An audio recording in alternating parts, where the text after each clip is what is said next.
Welcome to the Outer Realm with Michelle DeRoche and Amelia Pisano. Airing live on the United Public Radio Network, 105.3 FM in New Orleans.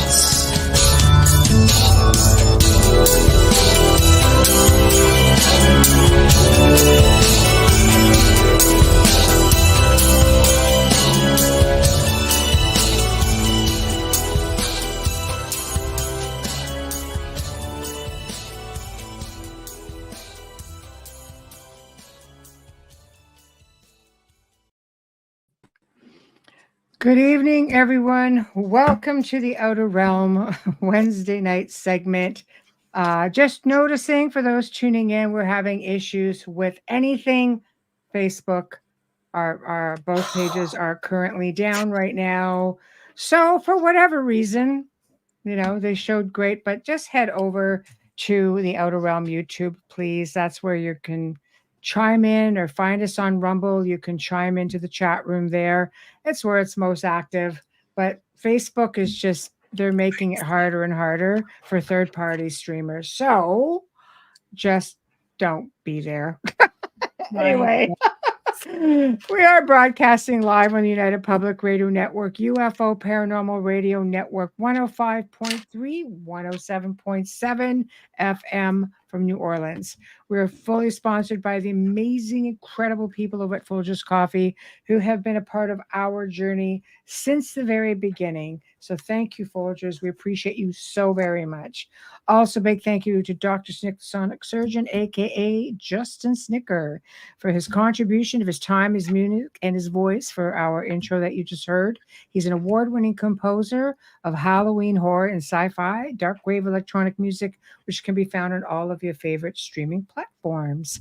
Also, big thank you to Steve McGinnis, the artist behind our banners and logos. Check him out on Facebook and Instagram. Also specializes in the horror genre, but can do any commission piece and does great stuff, especially like pet stuff, which I just love. Anyway, so tonight we welcome for the very first time Todd Clements, and he is the owner, director, and author of The Haunts of Mackinac. So he's got a book, which is Haunts of Mackinac Island, of course, and near and dear to me, and we can get into that later. But anyway, he's going to be talking about pretty much everything there. He wrote this book.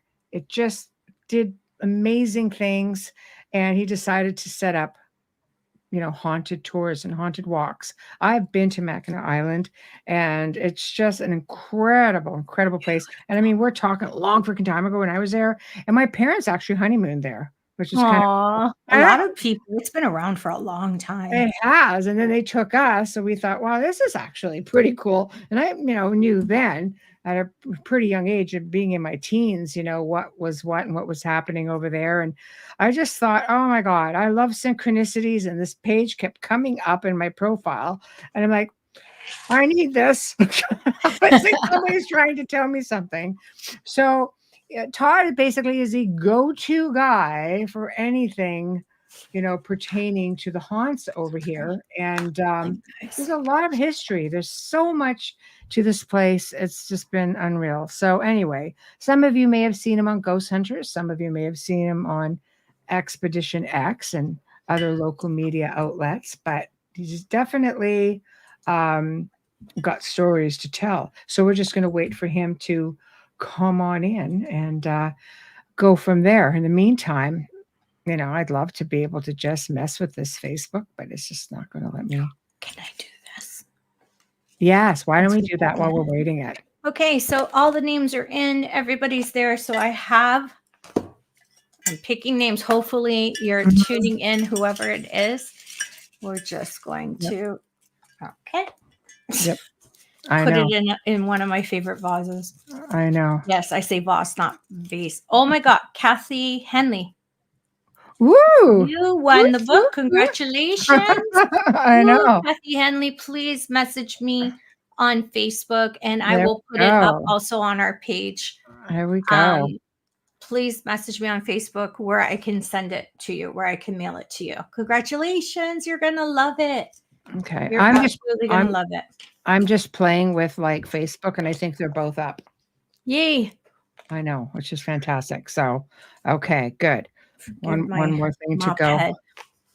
I am just like, what the hey is going on with all of this? That's all I've got to say. Okay.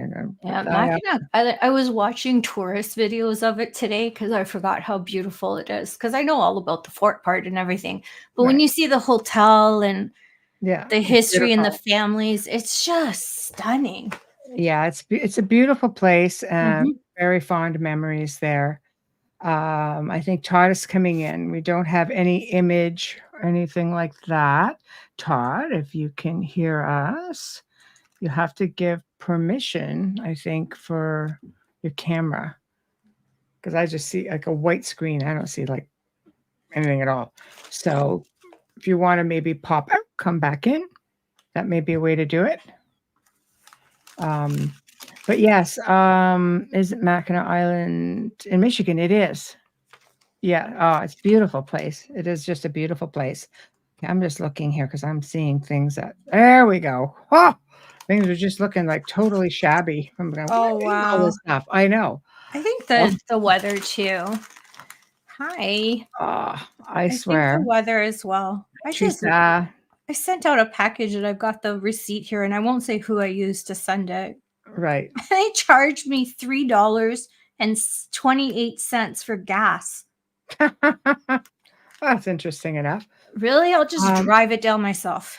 I'm going to try to bring you in, Todd. At least if we can hear you, because we don't have a camera. So let's bring you in. Okay. Can you hear us at all? Nope. Did you give permission to use your microphone and camera, both of them? Yeah, because we can't see you at all, and nor can we hear you. So try again. Google Chrome works the best. Just a little bit of a hint. Everything else seems to have hiccups for some reason, but yeah. So definitely, if you want to try back in. Usually when you sign in, it'll ask you for permission to use your microphone and camera. So we'll try again.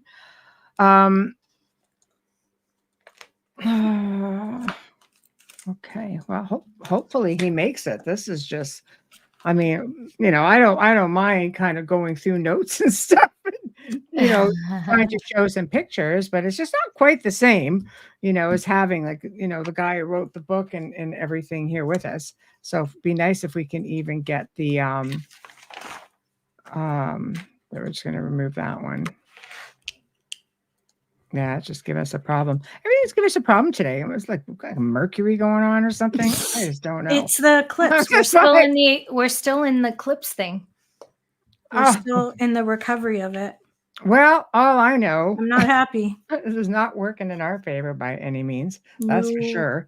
But 'tis a season. So while we wait, I've been just booking all kinds of amazing people over the course of this year. And we're going to remove this. I've just about had enough.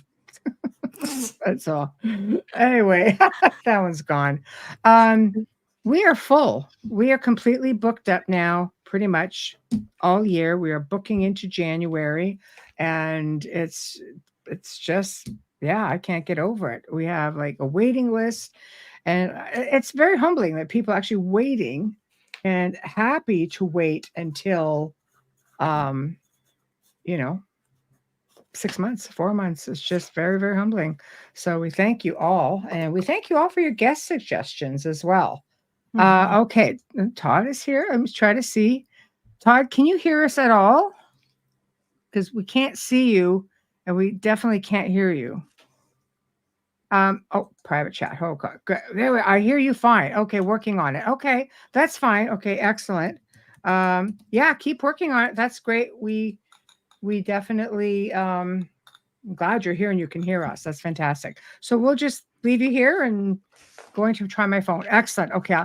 I will pop you out of here, put you back in the green room, and yes, no problem. You got it. Okay, good. I always forget about private chat. I swear to God. Thank God for private chat. So he's working on it, people. I Yeah. can't even get to it. I don't have my keyboard up here. No, that's okay. That's okay. That's why you have to text me. Hello. Hello. Yeah, the phone may work out really good too. So that whatever we'll take whatever we can get at this point. But Yeah. my gosh. So, and just so everybody knows, tomorrow we're going to be, well, it's what I call a pre-record because we have Mark Ollie and who's coming back on all the way from the UK. So we always do afternoon things, and we're talking about the mysteries of ancient Egypt. So he's an archaeologist, well versed in many, many things, author of many things, very open minded. He's just certified up the eyeballs. But for those of you who follow our YouTube page, you guys, I'm going to put it in live mode. So it's there right now. So you guys could go in and set a reminder. It's going to be 2 p.m. Eastern time. And for those of you who are around and would like to have a listen and participate, it will also go to Rumble at that time. So we're going to have 2 platforms where people can join in and listen to the whole interview before the pre-record happens, because it's hard with a pre-record. You got questions and comments and we just can't do anything with it. But this is for our members only. It's not going to be anywhere else, and you won't see it going across anywhere else until tomorrow evening at regular time. And of course, I'll be there to hang out and chat like I usually am, but only on the YouTube. I can't juggle back and forth. It's just like a whole lot of work. But anyway, just a treat for you guys. So Mackinac Island, I'm going to go up and show a couple of pictures is what I'll do until Todd gets in here, because he's struggling with technology, which don't we all know how that's going? We've had our share of it tonight. So I'm going to actually put up a picture of, this is the fort, and they call it Fort Mackinac, but realistically, it's not really. I'm going to try to see if I can bring up a page here. Okay, one second. Fort Holmes. And basically the story is it was British built. Fort Holmes is consistently referenced as a hotspot on the island. And I can most certainly attest to that because I was there. And oh, wait. Okay. I think our guest is here. Hear me now. We can hear you. Yes. Okay. We don't have a I'm on my camera, but I will take what I can get. I'm working on the camera. You're going to have to give me a minute for the camera. Okay. My computer didn't update not long before I tried, and this has worked before, but it didn't work this time. So I don't know if my computer did. It happens. It changed something. We will take you any way we can get you. They have, Amelia mentioned we've got that eclipse going on tonight, so that could very well be messing with things too. And I have Verizon, so that wouldn't. Verizon's working. It's my internet that's not. Right. Hey, we'll take what we can get, and if you can, work on getting an image, and that's fantastic. Yep, I'm working on it. No problem. I'm actually moved out to my car. Oh no! Because it's just quieter, and I don't have to worry about any interruptions at my house. My daughter used to do that with her meetings because the dog would bark. I have a dog, and he does bark from time to time. It's okay. We're pet lovers. My kids are home, and one of them has a friend over, and my wife's there, and I'm just like, it could get bad if I told them all to be quiet, but you never know, and something's going to go and the dog is going to start barking, and next thing you know, Oh, for sure. It just works against you, right? Yep. So, well, welcome to the Outer Realm, Todd. It's great to have you here. Thank you for having me, for sure. Pleasure. It's funny. I was just saying how, with synchronicities, funny enough, my parents' honeymoon there decided, as teenagers, and I had 2 younger sisters, we were going back. That's it. And very, especially at the age where you're super intuitive, and I'm walking around going, why would you bring me here? Oh yeah, it's crazy. It was crazy. But then you kept showing up. You kept coming up in my stream. I'm not on social Oh, media a whole lot, but all of a sudden I'm seeing the haunts of Mackinac coming up. I'm like, all right, we okay, have been like within the past like 3 weeks. I right. mean, we get like notifications, Google notifications, and all that. We're popping up on like ABC News and local radio stations, all these things, and I'm just like, what happened? I know. I mean, it's a Yeah. good I didn't thing, do though, anything right? different, and we just all of a sudden are popping up all over the place. And Yeah, most of the stories were like older stories and older interviews and things that we've talked about, but we were just, yeah, we kept popping up. I love it, and right in time for Halloween. 'Cause it's a great place. So before I guess we get into anything, and then I'm going Yep, to put up a picture of your book and such. Um, maybe just tell us a little bit about yourself and how, like, why Mackinac Island? sure. Well, the story pretty much started as a 12-year-old kid, and I'm north of 50 now. So it Wow. started a long time ago. This has kind of been a hobby for a Yeah. very long time. So I was on a summer trip. We had a cottage on the other side of the Straits of Mackinac, south, sort of near Sheboygan area. And we would come to the island constantly. Um, we were at the island. My parents decided we were going to spend a weekend on the island instead of the cottage that we had. And we stayed at Mission Point Resort, 12 years old, exploring and having fun.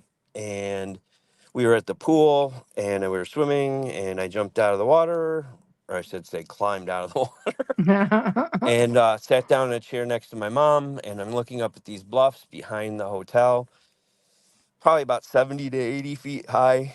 Um, And I see a guy standing there on the edge of the bluff, kind of just staring down at the pool, except I could tell he wasn't truly physically there. You could see through him. You could see the color of the leaves through his chest. Could Wow. describe him. He had a t-shirt on, he had blonde hair, his buzz cut, younger guy. I couldn't tell you exactly at the time how old I thought he was, but probably in his 20s. And I turned to my mom because I was like, am I really seeing this? And I go, Mom, look. And I turned my head back, and he had just vanished. And that Wow. pretty much was, that was good start for me. I was just Wow, like, you're hooked, I gotta know right? what that was.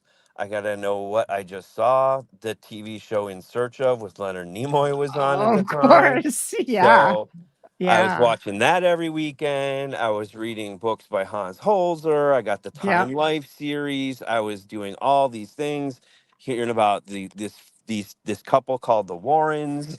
It was just like I went I'm through having a Who are mirror they? image so of much back yeah. in the day, and I was 12, 13 years old when this was like what I was doing. Yeah. So I Yeah. was still like socially, awkward, and I was a kid, and I was like, I don't want my friends to know too much about this because if they Yeah. do, I don't want to be the weird kid. Right. And Yeah, I so understand that. it was Hey. funny because I was interested in something that was completely out there, Mhm.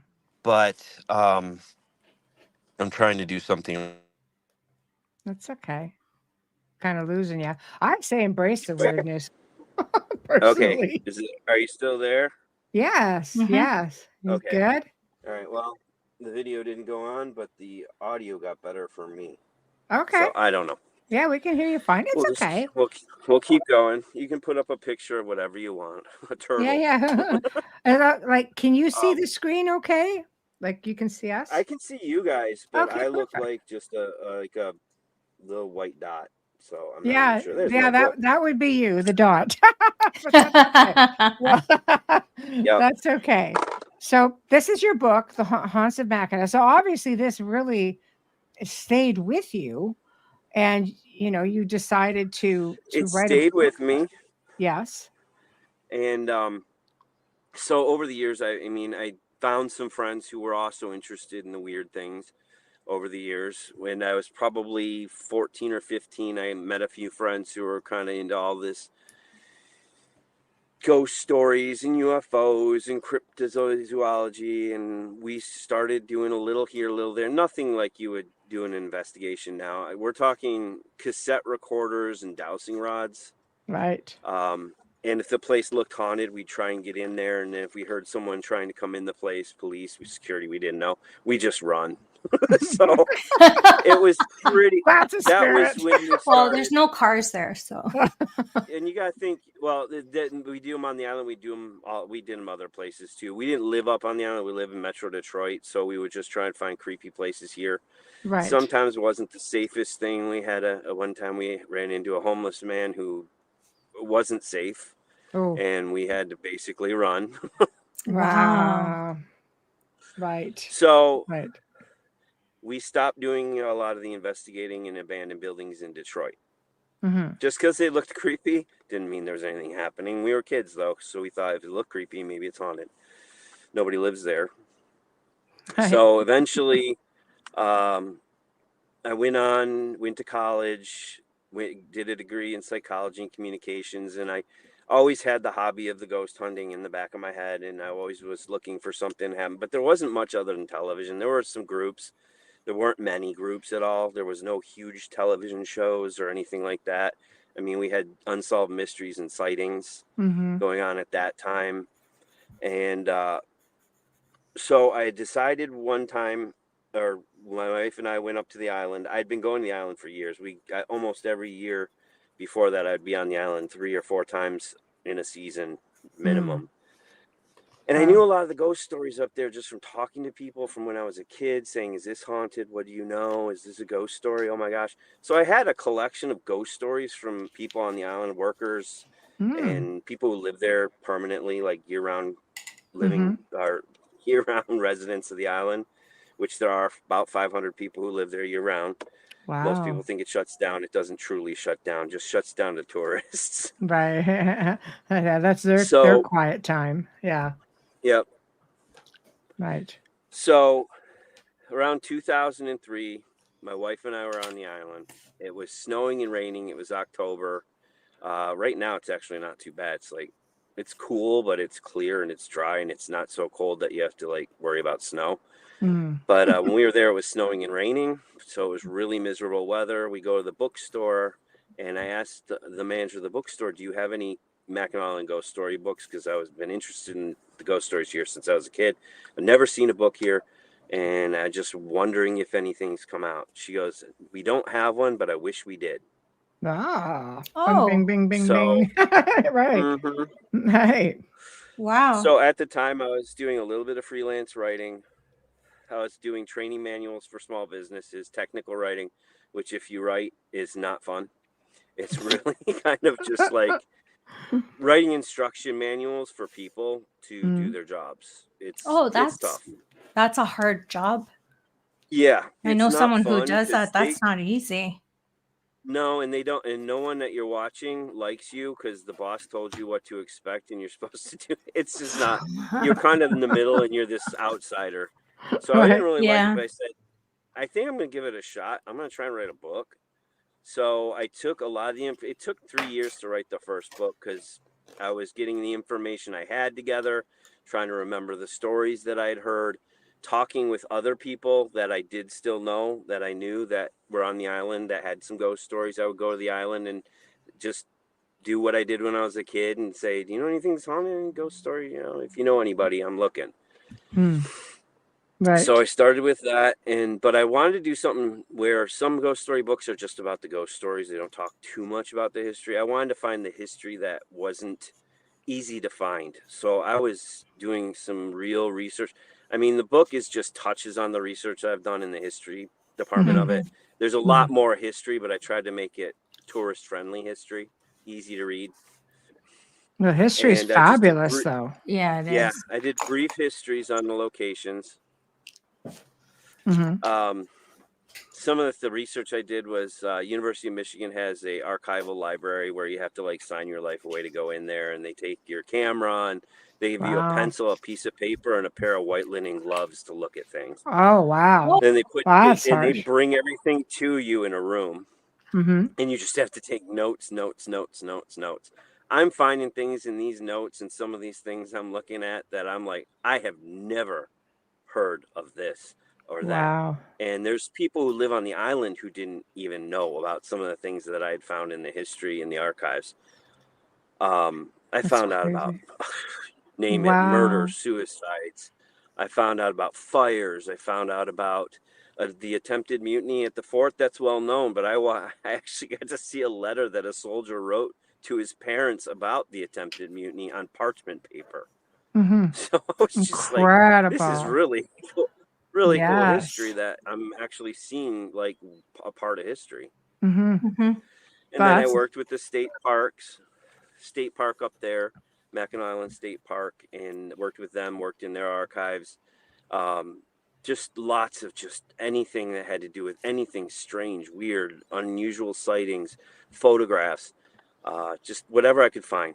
mm-hmm. And I worked on that for like 3 years. And I was a nervous wreck the whole time because I was afraid that bookstore wants that book. Someone else is going to write it and I'm going to get second place. Yes. But I Yes. was like, but my book's going to be better because I did all this research, right? Well, someone else could have done it too. But it Mm-hmm. was 3 years of research. So I was like, well, I might be okay. Mm-hmm. So That's I a lot. quietly did a lot of this. I self-published the book. I had a publisher, but I was like, I can do this. I just got to find a print press. I got to go to Library of Congress, register it, get my ISBN number, get all the things that books Mm-hmm. do, your barcodes. Right. I was like, this isn't too hard. It actually was easier than I thought it would be. Mm-hmm. So, but there's the one catch of you have to pay for it all. Of So course. I was like, yes. I take a risk. Yes. My first run, I found a small print place that would do under 1,000 at a time. They did 500 for me.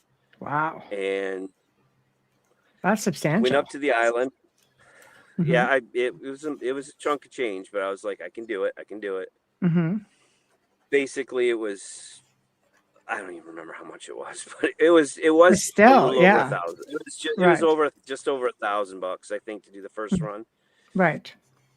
Right. And But, did the bookstore take it, or the stores on the island? Oh, that's what happened was I went to the bookstore with the book. No one knew it was coming. I show it to the manager. She's still there today, Tam.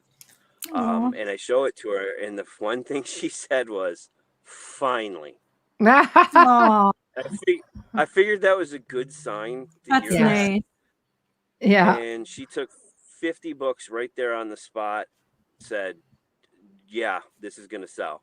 And 3 days later, she's like, I need another 50. Oh, that's awesome. And then I sold out of the first run in about a month. Good for you. Gone. Yeah. And it was September when the book came out, and they closed the island basically down to tourism at the end of October. So I ran one more print of 500. I was like, cool. Made it through about 400 copies in that between the first run and the second run. About 900 copies went in 2 months, about 2 months. That's insane. That's excellent. Yeah, that's insane. That's crazy. Good for you, Todd. That's fantastic. Yep. So, and then after that, the book took off. It's been the #1 selling book on the island at that bookstore for 18 years. But it's amazing because you have so many people staying at still that hotel. They're going to want it. Oh yeah, I mean, there's so many and then once the first book came out and I became known, some people loved me, some people hated me because they didn't believe in ghost stories and all that. And that's all for sure. Junk. But it's that a type of people up there. Some of the residents are pretty, yeah. like you had the governor of Michigan at a cottage there, right? Like for a long time. She's there every now and then. I've never seen her on the island, the current governor. I saw the previous one twice. Right. But usually they stay in the cottage. They don't get out much. They might do an event, maybe at Grand Hotel or something, but they usually don't get out and about. So the book came out. The book was a huge success. People were coming to me with ghost stories now that I had a name for it. So there's this one time, and don't tell anybody I told you this story, but blah, blah, blah, blah, blah. I was like, really? Sure. So that happened for a bit. Right. Then the next year, I did book signings on the island at least twice a month.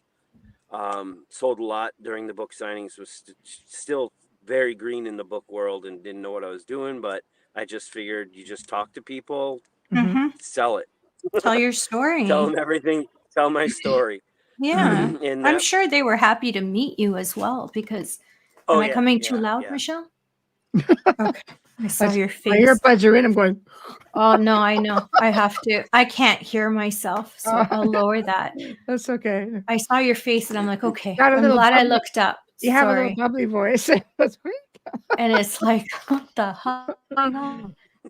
Oh yeah, it jumped. How's that? Modern technology. But Ah, that last, the second year it was out, at the end of the season, right near Halloween, I said, you know what? I'm going to do like a walk and talk with the author. So I did a book signing and I had people sign up to do after that night. We were going to walk around and I was going to tell them ghost stories that were in the book, ones that weren't in the book, other just interesting things about the island. And I had 70 people sign up for it. wow. At 9 o'clock, 70 people showed up. And That's at awesome. about 12:30 in the morning, 12:30 after midnight, I finished. And Wow. in the course of 3.5 hours of walking and talking, I lost 2 people. And that was someone who was pushing somebody in a wheelchair and they were just tired and couldn't keep going. Yeah. And that's a another lot. guy came up to me when I said, I'm going to wrap this up. He goes, you're an idiot. You should be doing this every night and you should charge people to do it. And that next year, Right. we started doing the walking tour. And Yeah. the walking Nice. tour has been going ever since. Mhm. It changes all the time. Well, not all the time, but every few years we'll change it. We'll add a different tour. We've done ghost hunt tours. We've done regular tours. We've done tours of specific hotels on the island. Then the second book came out, which was, we have so many ghost stories. I mean, I don't even know how to put them all together sometimes. I'm just like, That's crazy. well, this place doesn't have an interesting history, but it's got a ghost story. So what's the history behind the history? And sometimes I don't find anything. I'm just like, that's not a good story. So we don't even bother putting in a book. Because we have several free roaming ghosts on the island that we really don't know who some of them are. They're seen in different locations. We can identify them based on characteristics, like one rides around on a penny farthing bicycle, which is the one that has the big wheel in the front and the small one in the back. It really looks like you're gonna die on it. Isn't Isn't it extraordinary though how a spirit can manifest an object? Yeah, I know. I still think it has something to do with memory. Yeah. Well, it would make What sense. you think of yourself is what you appear to be. Right. To an extent. I mean, that's why you always hear ghost stories. You don't ever see their legs and feet. Sometimes you just see the upper body, arms, and face. Yeah. If you look in a mirror, what do you see? That's what you remember seeing, and that's what you appear as, what you remember. And most people aren't looking at their feet in a mirror or looking down at their feet and their legs and thinking about that. They're thinking about their face. They're thinking about what they look at, like from the chest up type thing. It's a theory. That's just I look at my feet because I buy a lot of shoes.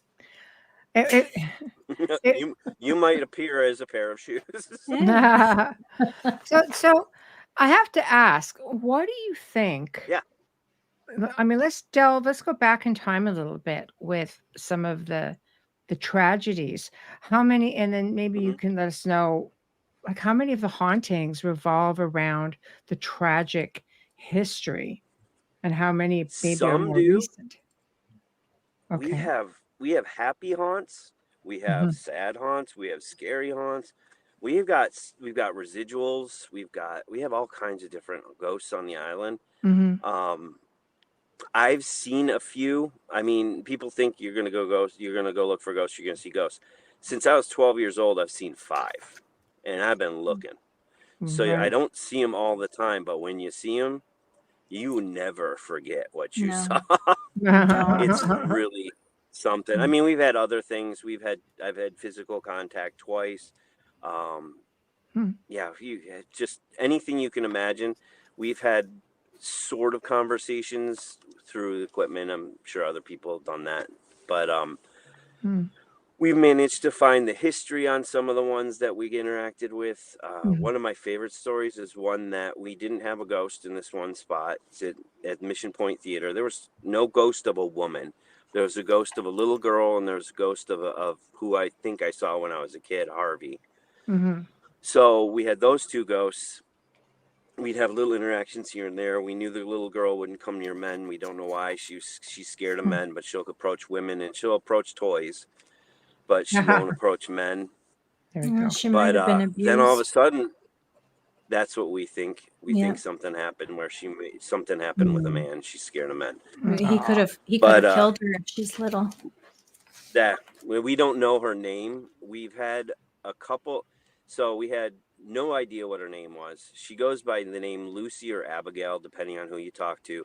But we had two psychic mediums come on our tours and our ghost hunts, and they both called her Lucy, and there's no way they would have known that because they didn't know each other. They came from different parts of the country, and we didn't write about her.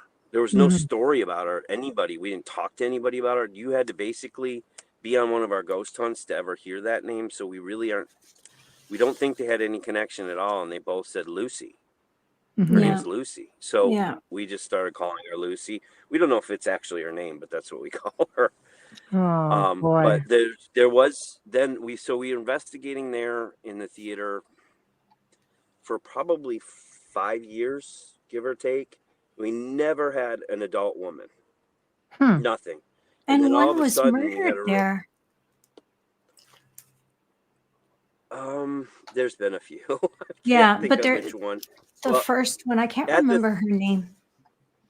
At the theater, we don't have any murders. They're just resident. There's no documented murders that we know of in the theater. But so we're doing an investigation. We're out in the lobby, and we're doing EVP work where we would do 3 minutes of questions and then we review it 3 minutes to see it, and then we go back and forth with it.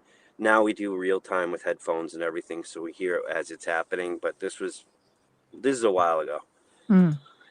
And we get a woman singing, warming up her voice, and it's coming from somewhere. It's not in the lobby. It's coming from somewhere in the building, and we know we're locked down, and the only ways you can get in and out were the door we were standing right next to. It was the only door that wasn't chained or padlocked.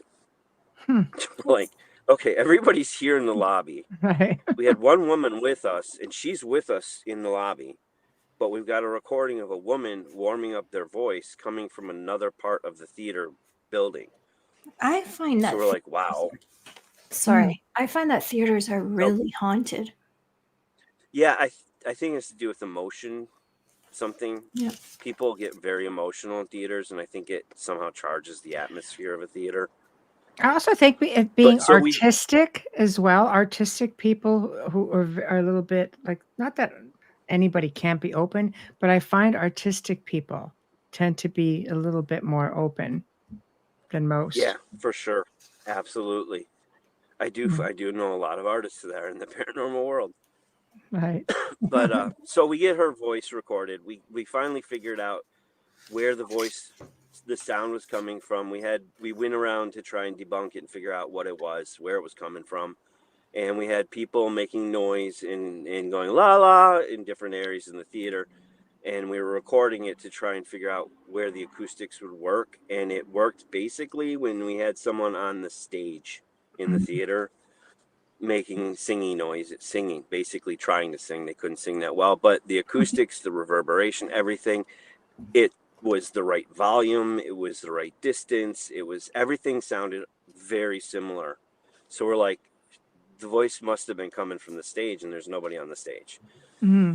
So we're trying to figure out anything we can find out about a woman with the Mission Point Theater or Mission Point Resort. And so I'm going through records because it was a college for a little while. For 4 years, that Mission Point was a college, Mackinac Island College. And I'm going through the records of students, and I find two people. Oh, and I forgot to mention, we got the name Mary on an EVP. The name was Mary. So I'm going through the school records, just shot in the dark, to find a name that's associated with the building. And there's two Marys that were students at Mackinac College. And then I went and did some research to see where they are now. Is there anything interesting? Did they die? And lo and behold, 2 weeks before we got that EVP, one of those Marys passed away. Oh, Wow. there's your Interesting. validation. Wow. We're just like, is this the Mary that we got singing in the theater? And later on, we found out someone that had gone to the college said, yeah, she was in the theater. She did musicals and theater acts. Her name was Mary blah, blah, blah. Oh. And I'm just like, she came back to the island and she's performing in the theater. So nobody So ever heard we anything there before? We never had anything from anyone named Mary or an adult woman in the theater How cool is that? ever.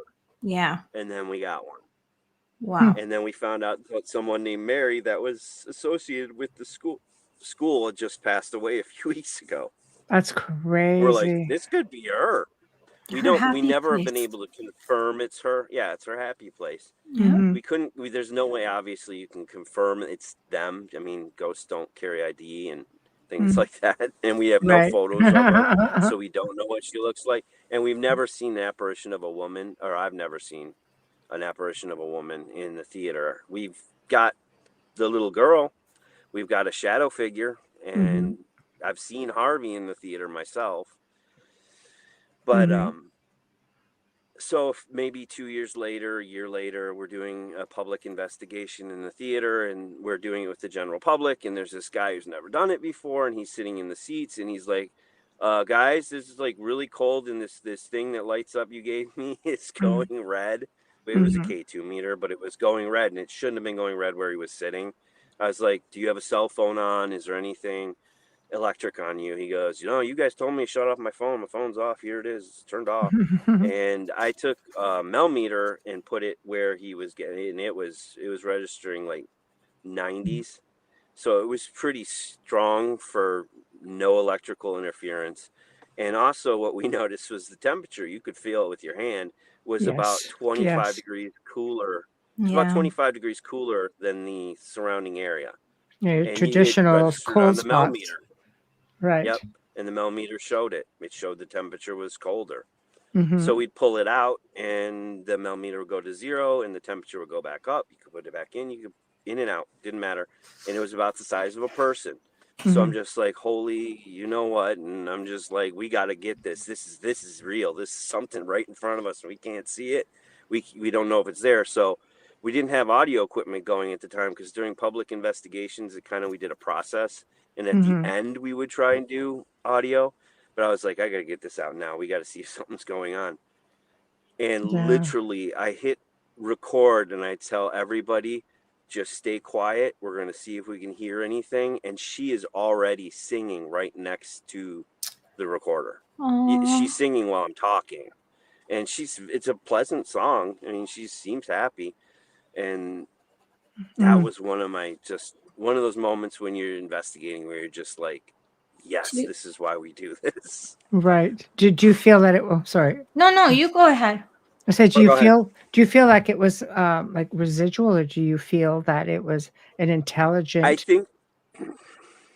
think she's intelligent, but I don't think she's around all the time.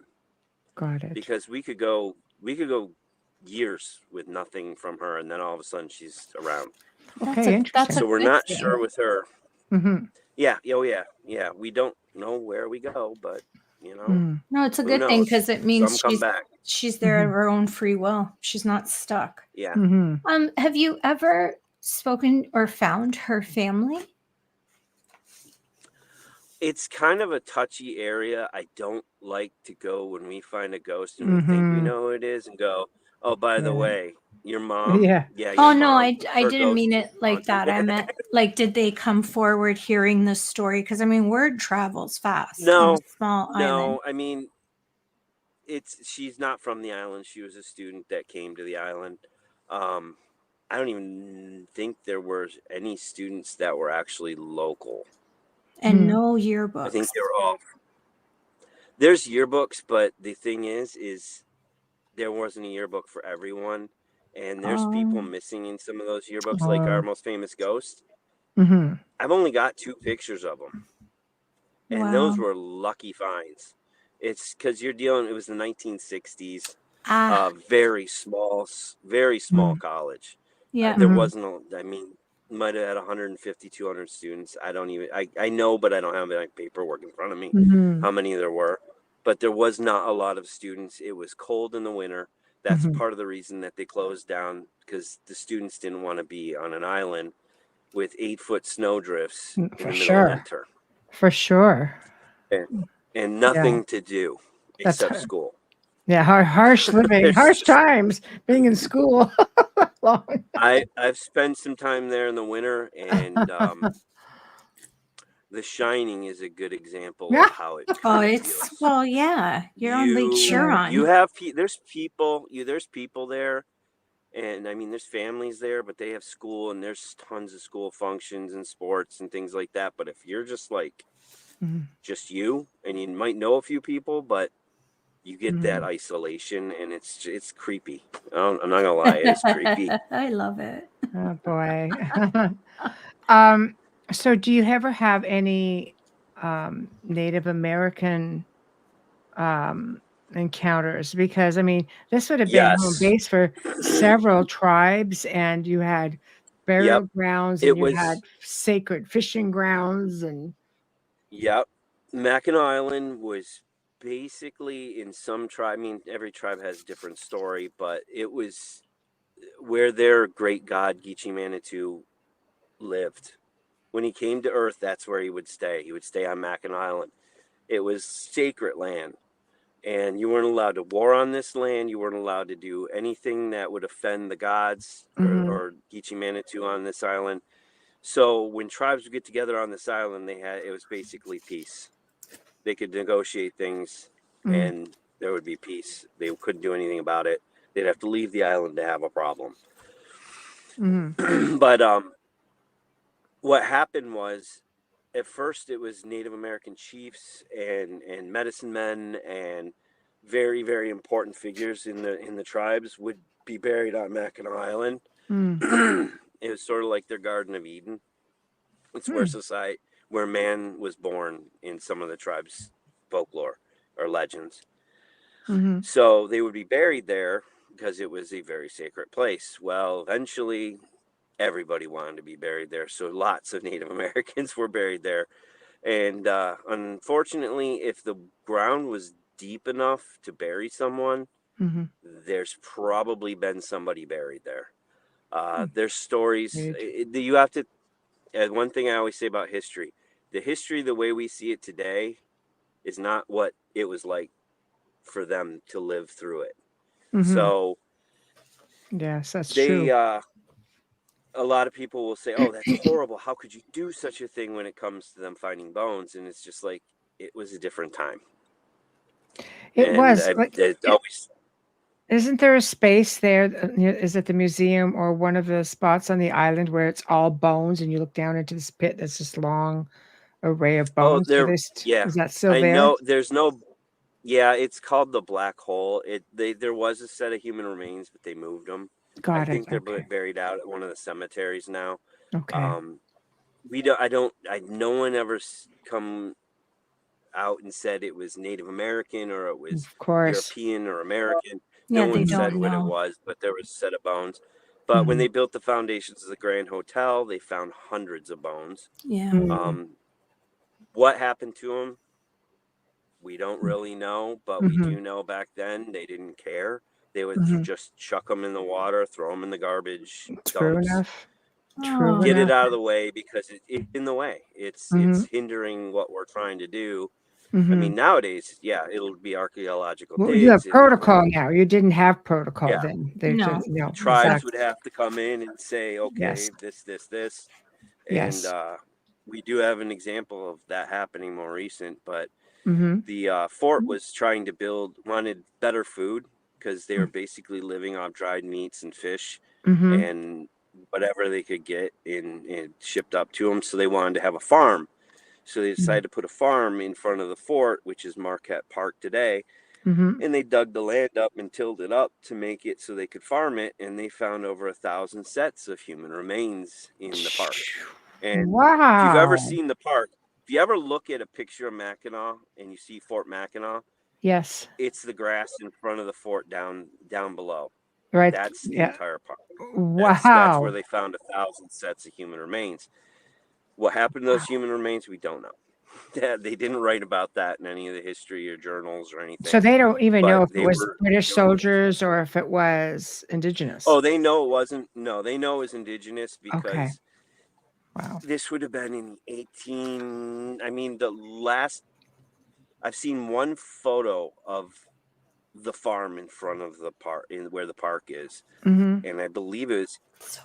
I want to say it was 1860s, Mm-hmm. 50s. Mm-hmm. So the farm was up and running before that. So we don't know the exact year for sure with when they put the farm in there, Right. but it was pre-Civil War. We know That's that. crazy. And they have documentation of where the Americans buried their soldiers in the post cemetery. The British buried their soldiers in their post cemetery, which has never truly been located. But Mm-hmm. they believe it's behind the fort, not out front on the grounds in front of the fort. Mm-hmm. And there was never 1,000 British soldiers there to die. Mm-hmm. It was not a very Wow. heavily manned fort. The fort, I'd say the fort at the most had 150 to 200 soldiers at its peak. Most of the time it was very lightly manned because it's a very remote fort. It's a great location strategically, but it's very remote. Mm-hmm. Oh, well, It's where someone's two of the spelling Great it Lakes wrong. meet each other. Yeah. Yeah, Someone's that's spelling it crazy. wrong on YouTube, and I won't give out the name. Right. So, well, that's fascinating. I mean, that I tell you, I spent some time, of course, being on the island, and I had the sense that, 'cause I was probably about 14 at the time, so we're going way back machine because I don't want to age myself, but yeah, we'll 10 years ago. we'll just go with the over 50 club and leave it there. But anyway, 10 years ago. yeah, exactly. But I had the complete sense that I was never alone in that place. I was being followed around. At one point, I was in one room by myself, just looking at the artifacts and things like that they had set up at the time, and I could hear the sound of boots, and on the hardwood floors. I've heard them. Oh, we have a have you? recording of boots walking. Oh God! Yeah, See, we there have you a go. Oh, recording wow, of that's boots cool. walking. Yeah, because I'm looking around, And- going, "Great, Mom." It was really our recording of boots. You can tell it's on wood. They're hard-soled boots, and they're close.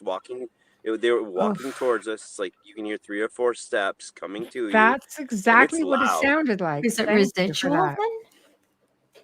Yeah, residual. I don't know what I mean. I felt like something was walking towards me. It was coming out of the hall and into the room. Yeah. And I could hear it stop at the entrance where the door was. Okay. But thank you for where validating this was that. in the fort? That was in the fort? Yes. Okay. Do you remember where in the fort? No. We're talking a long freaking time ago, Ty.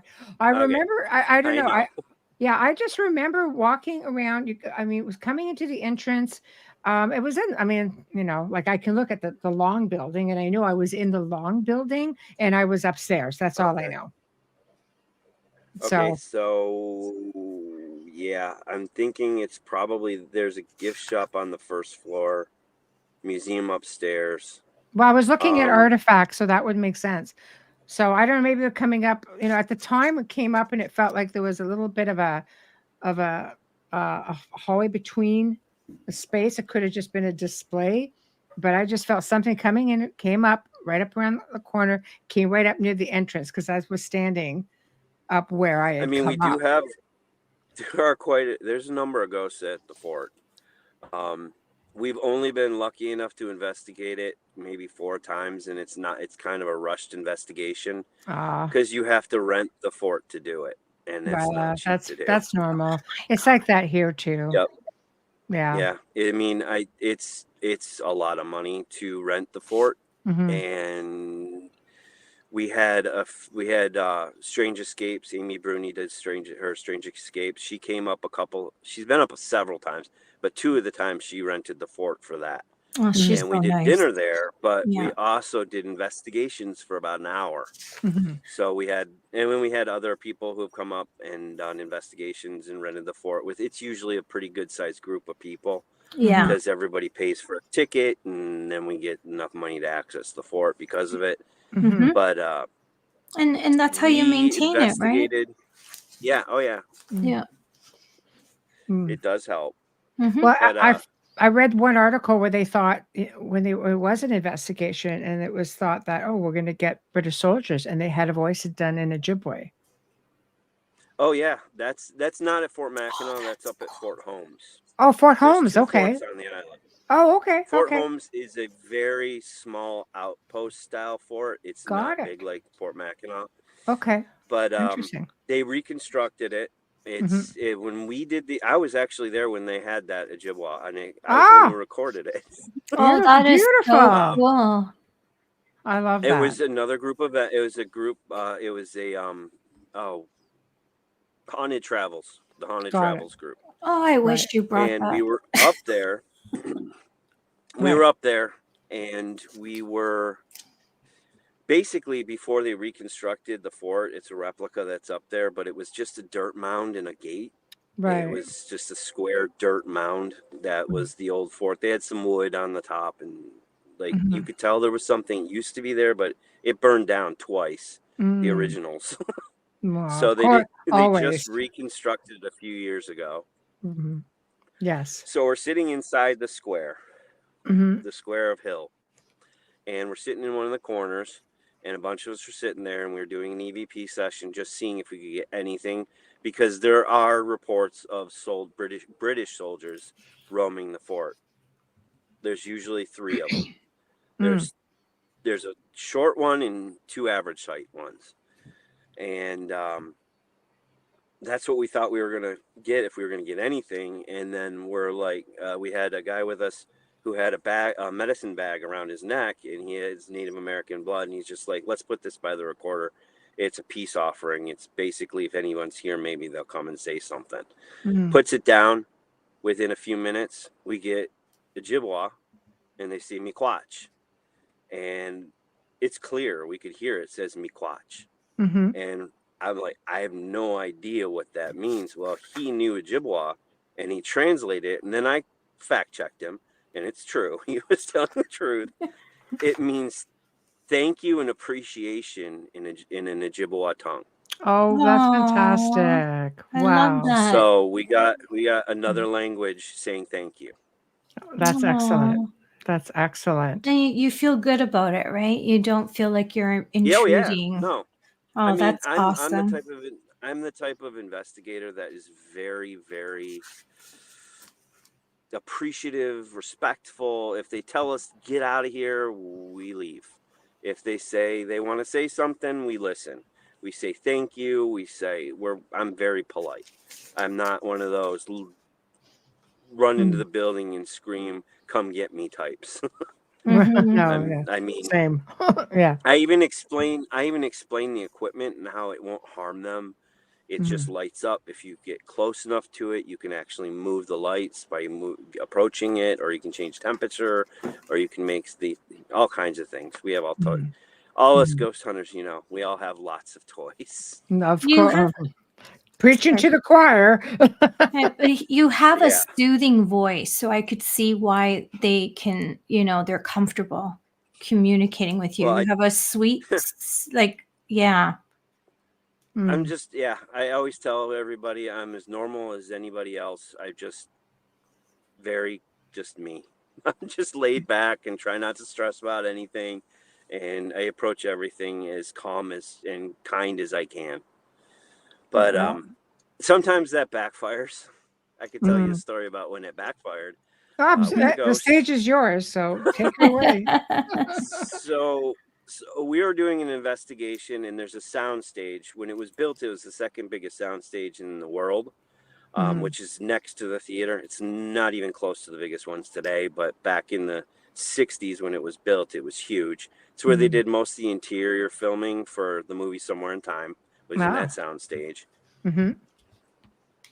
We're investigating the sound stage, and we know there's several things moving around in there, several entities in the soundstage, but we get a boy, and he's coming back and forth. We think he's about 7 years old, roughly. We got the name David. He misses his mom, and we asked how many ghosts are in this area, and he said 7. There's 7 people here with me, besides us. And he basically are they all friendly? And no. Is how many are mean? 1, 2, 3. One is mean. One is cruel. They're not nice. And so I say, being the nice guy, the approachable guy, if you stay by me, I'll make sure to keep you as safe as I can, so you can stick with me, and I'll keep you safe. I invited him. You have to be careful with that. Yeah, you do. So our ghost hunt moved from the soundstage back into the theater, and we're all sitting in the theater. I'm sitting with my back against the stage on the floor. I feel his fingers go down the side of my face. It's a little kid's hand. I could tell it was just like this little hand, and he stroked my face down to. Yeah, he stroked my face down to the base of my neck, went down my neck. And I was just like, that was the first time I ever had physical contact. And it really was like, well, he wanted to see if he could feel that your was warmth. real. Yeah. Yep. Oh, that's awesome. I want to go to Mackinac. The next night, now I live downstate and I commute back and forth all season long. I have a place up there. I have a place, and my family's downstate. So I spend more time now that I have kids and everything downstate. And I go back and forth for managing everything with the tour. So I go home the next day. I'm sitting in my kitchen at my kitchen table working on my computer. And we have a butcher's block on my left-hand side, maybe 8 feet away from the kitchen table. And I see somebody peek out from behind the butcher's block. I thought it was my son, because he's about the same age at the time. And I'm like, go to bed. Do you know what time it is? Go to bed, being a dad. I didn't see him run between the butcher's block and the doorway to the kitchen, going back to where his room was. So I was like, well, maybe I just didn't see him. I go over there. He's not hiding in there. I go back into his bedroom. He is sound asleep, like out. He was definitely not in the kitchen. He was completely asleep. And I'm like, okay, maybe my mind's playing tricks on me. I could have sworn I saw a little boy. Go back, sitting at the kitchen table. And not only did he peek out this time with just like his head and shoulders, he took a step. I saw a leg, and I saw an arm, like in a hand on the edge of the butcher's block, like he was stepping out and peeking around it again. And then I saw it in my peripheral vision, but I could see it clear as a bell. It was a young boy. And I go, oh my gosh, it's David. I told him to stay with me. He's still here. Oh, he's still with you. Oh God. So I'm 263 miles south of Mackinac Island when I see him. Yeah, they don't have distance. No, he must have sat in the back seat of my car the whole. I don't know how he got there, but he followed me home. And, that's a chance you take. You put out the invitation. You have to be careful. Yeah. But so I knew what we had, the contact we had with him was he missed his mom. He was lonely and he was scared.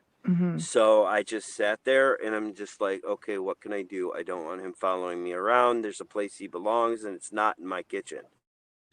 So I said, your mom is waiting for you. And I'm assuming that he was an older spirit just based on how much energy he seemed to have to be able to manifest, touch me, communicate with us pretty freely. So he knew how to do things. And I was like, his mom's probably passed on since that he was passed on.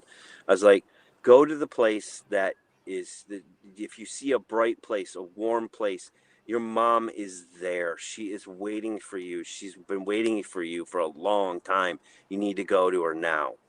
And that was the last we ever heard of David. He never came into my life again. He never was on the island. He was never in my house. I never had anything with him again. He moved on to wherever it That's is a we go good when we thing. pass away. We're Yeah, not a ghost. Mm. So it I was sounds the like he ghost was stuck. whisperer. Well, it sounds like he I was was the ghost stuck. whisperer. Yeah. Mm-hmm. Mm. It's very I think difficult, he was especially with scared. children too, right? Yeah. So, Oh yeah. but oh my goodness. But Let's. yeah. Oh, go ahead. Go ahead. No. I was just saying. Yeah, there's tons. I've had tons of experiences. So Oh my gosh, I love it. So let's talk about the Grand Hotel. Let's talk about some of your experiences okay. there, because let's face it, it's pretty much the pièce de résistance of that island. It's just massive, and you talked a little bit It about, is. you know, burials and while they were building it, and Mhm. who are the famous spirits there, and what do people experience? So we don't know who all of them are. We have an idea who one of them is. Mm-hmm. So there's. Okay, let me think of them all. One we have a photo of. It's a very difficult photo to make out because this is when digital cameras were pretty new Okay. and they were low resolution, and it was far down a hallway. Mm. But it is the person who gave us the photo described what they saw and said, I do have the picture, but the picture doesn't do it justice. What I saw Mm-hmm. a man with a bear's head on top of his head, like a skin, bear skin. Oh, And he yeah, called him the indigenous. bear. We call him, he's the bear man. And he is standing, this guy was probably 200 feet away from him. I mean, he was pretty Mm. far away, but Yeah. he took the picture. You can make out there's a dark figure there for sure. And it Mhm. it looks strange shaped. The body looks normal, but the top looks like something's going on. It's In just the very top hard to make photo? it clear. It's not very No, clear. not this. No, Oh, it's just a stock photo. Right. Go Yeah, ahead. Sorry, Todd. the photo is, so he said it was the bear man. He said he took the picture. As soon as he took the picture, the thing just disappeared in front of him. Mm. So that's one of them. And this is the only sighting I've ever heard of him, but he got a photo. So, I mean, it gives it a lot of credit because he's got the photo. And Oh, this for was sure. before there was a lot of ways to manipulate photos. The picture was probably taken in 2002, 2001 when he Mm-hmm. took the picture. Mm-hmm. But the book is what got him to come out and say, hey, by the way, I've got a picture you might be interested in. And he came and gave it Yeah, to me. you have to love that. You know, I put it in the book. Yep. Yeah. Yeah. Right. yeah, that's So Yeah. awesome. there's the bear man. Mm-hmm. There's also the story of the security guard with the keys. No Mm-hmm. one's ever seen him, but they hear him. They hear Mm-hmm. like a big ring of keys just chink, chink, chink going through hallways. There's a couple of people who've said they've heard him put the key in their door, and the door sounds like it's opening, but the door's not opening, and they hear the keys in their room, and then Mm-hmm. it stops. So Mm-hmm. we think it's a security guard or a maintenance man who roams around. You just hear him though. You know, no one's ever reported seeing him, Mm-hmm. but you hear him moving around. Another one would be there's a residual haunting. Mm-hmm. I've heard this from numerous people that are staying on in the rooms above the main dining room in the hotel. Okay. Middle of the night, they'll hear music, they'll hear clatter, they'll hear chatter, people talking, and So it's cool. coming from the floor below them, Mm-hmm. and they're hearing all these noises. And they realize it's coming from the floor, and it's like 2, 3, 4 o'clock in the morning, and they don't understand what it is. They'll call down the front desk. They'll say, "Is there, what's going on? We're trying to sleep up here. They're being really loud in the dining room. Can you tell them to stop?" And there's nobody in the dining room. Mm-hmm. One person that had experienced this residual party, we call it the residual party. They actually threw slippers on or whatever and went downstairs to see what was going on because it was loud music. They could hear chatter, they could hear glasses and plates moving, and they went down there and the lights were out. The velvet rope was blocking the entranceway to the dining room, and there was nobody in there. Lights were out. It was completely quiet. Goes back up to their room, and he could still hear it coming from the floor. So there's no explanation for it. So it's paranormal. I mean, some people have said, oh, well, maybe they had a radio on in a room next door. Well, radios don't usually have the chatter of conversation, Mm-hmm. and you don't hear like glasses and people laughing and coughing and music. And it's big band style music. So They're in the they 20s, would have done probably, this. Yeah, right? it would Love have been it. 20s, 30s, Yes. 40s Mm-hmm. with, yeah, they never have been, no one's ever come out and said, I recognize the song, Mm-hmm. but they hear the music. It's such a Yeah, that's beautiful crazy. hotel. So, Now, when was the hotel built? 1887 is Wow. Okay. ringing the bell. So, I have a yeah, lot of But it was dates. I believe it's 1860s. 1880s. you can get it. No, it was That's 18. a good array of that's a big time period. You could Oh, get. there's been so many things that have happened there. Mm. Trying to think of some of the things.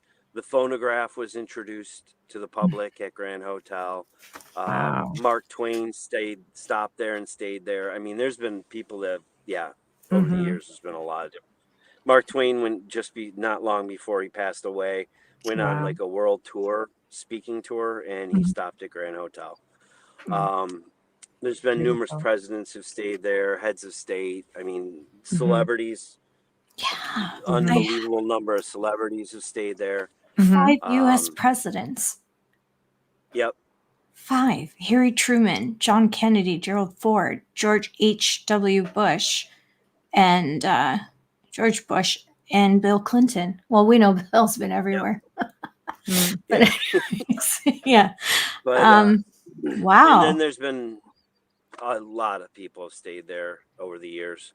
Mm-hmm. The most active goes as far as like activity goes with the Grand Hotel is so when I was doing my research in the archival library, I came across the story of a little girl who passed away at Grand Hotel. Mm-hmm. Her name was Rebecca. It was an accident. It was no foul play. She was leaning against a screen in a window on an upper floor, and the screen popped out, and she went out with it. Oh. So she didn't survive. But I have talked to numerous, and she seems to only appear to kids, but I've talked to numerous kids that have said, I saw this little girl in the hallway, and she was playing with a ball, and she tried to roll. She'll peek around hallways, and she'll try, like she's playing hide and go seek with kids. And one kid that said that she rolled the ball at me, and I went down to grab it, and I watched the ball come to me. But when I went to grab the ball, the ball's not there. I look up, she's gone. So I think she's a playful spirit. I don't know. I don't think she's residual. I think she's intelligent, but you never can be 100%. It sounds like, yeah. I mean, if they're having interaction, and she's interacting and playing, and the fact that she's choosing only children is interesting. Yep. I think if it was residual, I think everybody would see her. Yeah, that's true. This is true. Right. So she's picking and choosing. There's an old legend. There's an old legend of a haunting. She hasn't been seen. I haven't talked to anyone who's ever seen her, but it was written in one of their old publications at Grand Hotel. For years, the Grand Hotel, it was forbidden by the owners, to talk about their ghosts. If you worked there, you were not allowed to talk about their ghost stories. It's very prestigious. No. So they sold it a few years ago, and the new owners are more open to it. They aren't letting us investigate or anything yet, but they're more open to letting people tell a story or two about a ghost. They sold it, so that family doesn't own it anymore? No, it's now owned by a big hotel. Of course, big corporation. hotel chains. Oh no, Davison Group. Oh, I But they lowered kept it it. though. I'll be honest. There are some good things about this big company coming in. They fixed a lot of things that needed fixing. Right. I mean, yes, they've changed a few things. That they redid the pool, which some people hate. I think it's great. It's perfect for kids. It's exactly what you want nowadays. The old pool was basically just a pool. It was big, but it didn't have any water slides or anything. I think people don't like change. A big inflatable thing, but No, up there they hate change. For sure. I honestly, It's the prestige of everything. It's old world, right. you know? I don't mind some change, Yes. but I don't like seeing buildings getting torn down that are No. historical. They're I'm not surprised they historically allow that. significant, but Like they usually fight it tooth and nail. It's pretty rare that something comes down. Usually it's a condemned building or it had Yeah. absolutely That's no sketchy. historic value on the island. I I feel mean, they better. tore an ice house down and everybody went up in arms. This It is was an sad. ice house. This is It sad was where they because put ice. I know, Yes. but it was from the 1800s. Michelle, I think it's your volume because I Yeah, have the no ice house volume. would. I'm low. I don't understand. I'm Yeah. not even near my microphone and I'm whispering. Yeah, I don't know. Am I loud for you, Todd? You're coming in perfect. Yeah, Okay. for me, it's like my volume is Wow. way down because that's I'm speaking. I don't know. I'll try again, but No, I don't know because I lowered it. it's not all the time. Every now and then you say something and go. I'm It's like, I'm not sorry. even near it. Like I'm I over don't a know. foot away from it, and Nothing. it's less than middle. Technology. I know. Technology. Could be just, yeah. Yeah. Okay. So sorry about that. Okay. I'm just checking. I'm just tinkering around. That's okay. So, I'll whisper. so though you have modern and then you have the older ones. So what's the most, I guess, recent ghosts? You say you have a lot that just sort of stop in and they just randomly stay I there. mean, Why? I mean, mind you, I It- loved it. I'd probably go back. I think there's some things about the island that make it more active than other places. I mean, just scientifically speaking, there's some things about the island. I mean, it's Mhm. brecciated limestone and quartz. Is the Yeah. island is basically a huge chunk of quartz. I It mean, is. not quartz, but it's Yeah. it's mixed in with the limestone. Yeah. Yeah. It's the same material that Stanley Hotel is built by, and everybody knows about Stanley Hotel. Well, That's The limestone, Shining. yeah, it magnifies too, much I like wonder- quartz, right? And Yeah. basically the island is just a huge chunk of it. I mean, it's Okay. most of the island is limestone. It's Right. everywhere. It's literally everywhere. We have huge formations. We have arch rock. It's all Yeah. limestone, Yeah, they and had it just to. wears away over thousands of years. They had to use dynamite to break Yep. the ground for the swimming pool because it was Yeah. all Yep. limestone. I mean, that's why when I was talking about if there was enough soil to bury someone, Mhm. most places you dig, you can't get more than maybe a foot down, 2 feet if you're lucky, Yeah. because you hit rock, you hit the limestone. Mhm. There are pockets though that there's deep dirt up where the cemeteries are. Some areas downtown. I mean, there's places that you can dig deeper, but Mm. there's a lot of areas that are just limestone. And we also have currents running around the island in the water, in the lakes, Yeah. that Oh, are very, very strong currents, which are dragging rock and sand and soot across Mhm. the bottom of the lake bed, Mhm. which doesn't produce a heck of a large charge, but you do it with enough volume and do it long enough, You're you get surrounded a by small water. charge from that. Yeah, it's it's an deep. island in the Yeah, middle Yeah, of the water. exactly. And the water's 200 feet deep in some spots around the island. See, Yeah. So I mean, that's it's insane. it's The Great Lakes are really deep. Um, Oh yeah, Superior's our big one, but Yeah, but that's the deepest. yes, absolutely. But Yeah, so we're we up have there that. too. We have hurricane force winds come through that area, Yeah. sometimes 90 miles an hour. Mhm. Yeah. I mean, people don't think of that, but yeah, the Great Lakes get some real storms. I Mhm. mean, they're not a hurricane, but they definitely are like a cousin to a hurricane. well, Right. that's. I mean, they've sunk freighters. Some I of was the going to storms say on the lakes have that's sunk freighters. yeah, Edmund Fitzgerald. Yeah, Yep. exactly.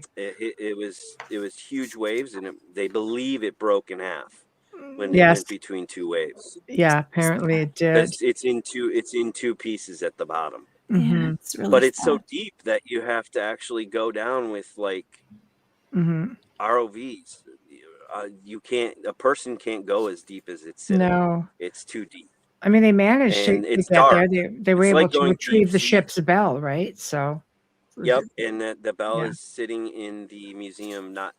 It's not too far away from where the wreck was, but there's a museum Mm. at Whitefish Point where the bell Yes. sits. Yes. Yes. And that's another funny attachment to that is there is an old freighter called the Valley Camp in Sault Ste. Marie, Mm-hmm. and they have some of the memorabilia, the lifeboat from Edmund Fitzgerald. They have some things there, and the Valley Camp has hauntings, and they I've think been to it that may have museum. come from. Okay, so they think Yeah. some of the Oh, things might have come from the Edmund Fitzgerald. oh, I could see that. That's crazy, though. That's cool. Yep. Wow. I The need to- maritime hauntings are crazy, aren't they? Oh yeah. We Like- don't have. I mean, we have some around the island. They're very rarely ever reported or seen. But we there's stories of the Griffin. The Griffin was the first massed ship on the Great Lakes. Mhm. Griffin. LaSalle, the explorer LaSalle, who named so many different things Mhm. in the United States. I mean, he named Lake St. Clair, which is like Yes. a minor version of one of the Great Lakes. Yes. He named it because it was St. Clair Day. Crazy. St. Clair, it was their holiday for St. Clair, and they came across that lake, and he goes, okay, it's Lac de St. Clair, The Lac de St. Clair. which is Lake St. Clair. Clair, So that's he right. named Lake St. Clair. Yes. But he went the story of the Griffin, which is one of our maritime ghost stories up on the island. It's got a lot of things that just are they say it hasn't been, it might have been found, but the people who found it are keeping it under wraps because it'd be a major historical find. So it went through the straits, went to somewhere, I believe it was near Milwaukee or Green Bay. I think it was Green Bay, but I'm not 100% sure. Mhm. And they went there on their maiden voyage. That's where they stopped, and they were going to pay for the ship by loading it with fur. They were going to do fur trading and fur trapping, and then they were going to load the ship with the furs to bring back to near Buffalo, New York, is where it was ported at, where they originally set sail. They were going to bring the furs back as payment for the ship. So they loaded the boat up with furs. A skeleton crew took the ship. LaSalle went on adventuring, kept on going with a bunch of the other people. And I think they had 7 people on this ship. It wasn't huge, but it was the first mass ship. It was pretty Take a big picture for of its it. time. So Yeah, interesting. There's sketches of it. Yeah. But so they sent it back, and it disappeared. No one knows what happened. They don't know whether it got hit by a storm, whether it was attacked by a Native American tribe. They don't know what happened. The men that were on the ship were never seen again. The ship disappeared. But the one thing that made them realize something happened, the furs that were on the ship washed up on shorelines all through the Straits of Mackinac, including Mackinac Island. So somewhere in that area, it went down. They just don't know where. And the ghost story is on foggy mornings, you can see a mass ship coming through the fog, but it never quite makes it to you. Yeah, it's like the Dutchman. It disappears. Yeah, it just sort of disappears in the fog, but you see a mass ship. Once in a blue moon, we have mass ships come through the straits, like replicas and recreations of old ships, but it's not common. And usually they don't disappear in the fog like this one does. So that's one of our maritime. I like that. That's one of our maritime ghost stories. We have to take a real quick station and sponsor ID, which is the actual job part of what we do. I hear you. I know. I'm going to speak quietly. Thank you. No problem. If I turn down any lower, I won't hear him. No, I understand that. I don't know what's going on because I'm whispering, but okay. I'm going to move the mic and talk. You are listening to The Outer Realm with Michelle DeRoche and Amelia Pisano, coming to you live from the beautiful city of New Orleans on 107.7 FM radio, as well as on the Gulf Coast on 105.3 FM radio, UPRN. United Public Radio Network. We're live on Roku TV, Rumble, YouTube, and Facebook group pages. Listen to us on Alexa Prime and approximately 250 streaming platforms. That's right. Might be more. We stopped counting. Our special guest tonight for the first time is Todd Clements. He's an investigator and the author of Haunts of Mackinac Island, Haunts of Mackinac. We're speaking of the island and all of the history, and it's been amazing. If you're just tuning in, you don't want to miss any of his stories. So wait a little bit and wait until we're done, and then watch it from the beginning, right from our Facebook group page. First of all, we're going to start off with gratitude, and I have to get my mug because I'm not ready. I got so into Todd's stories.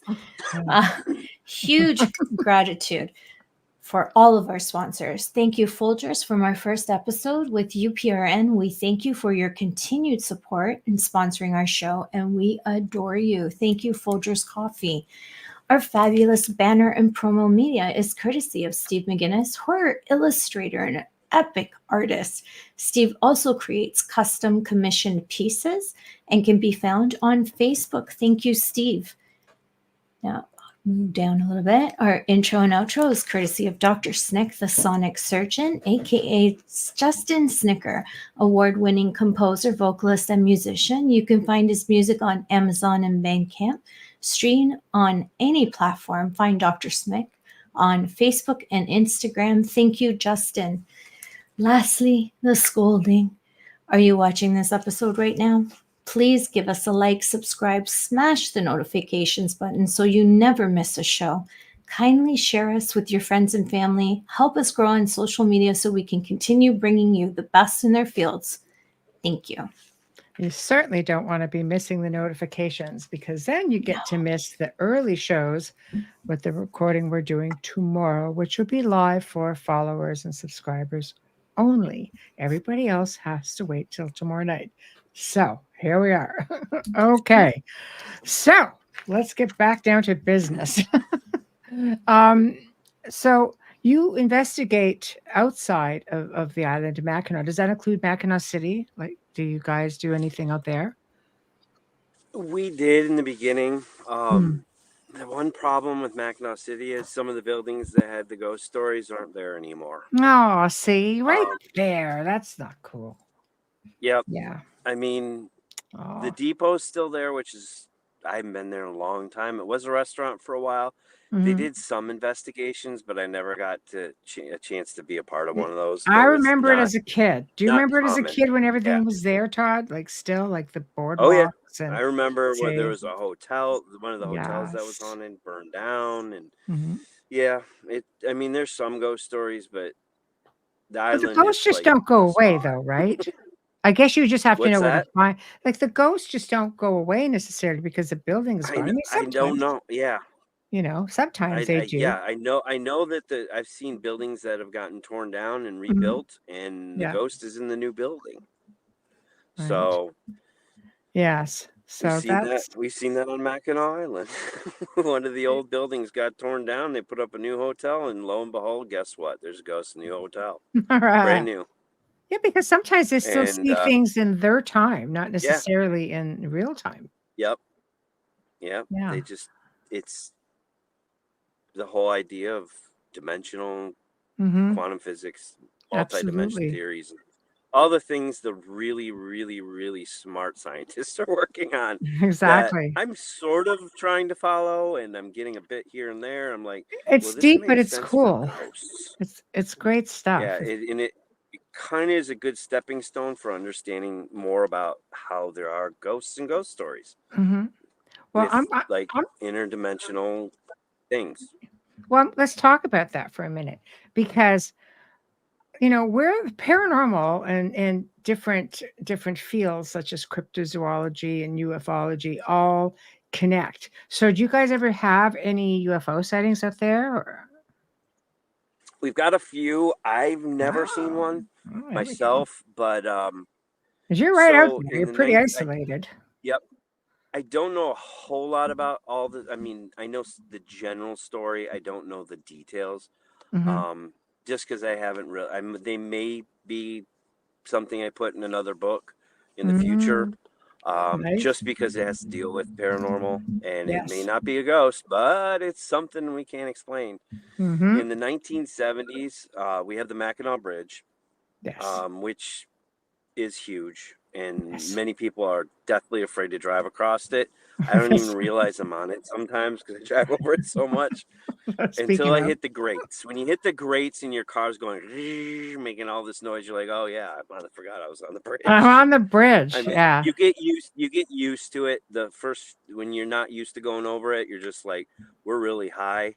Oh my gosh, this is really big. It's pretty brutal. Yes. It's 5 miles long. The bridge is Yes. 5 miles from land. It looks to like the land. Golden Gate So, I Bridge, mean, basically, right? yep. It's Okay. very similar look, different color, and Yeah, it's bigger. It's I'm gonna bring longer it than the up. Golden Gate. Okay, one But second.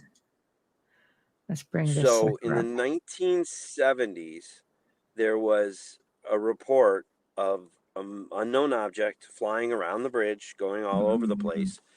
And it got to a point where they were actually going to scramble fighter jets from an Air Force base up in the UP, Upper Peninsula. Mm-hmm.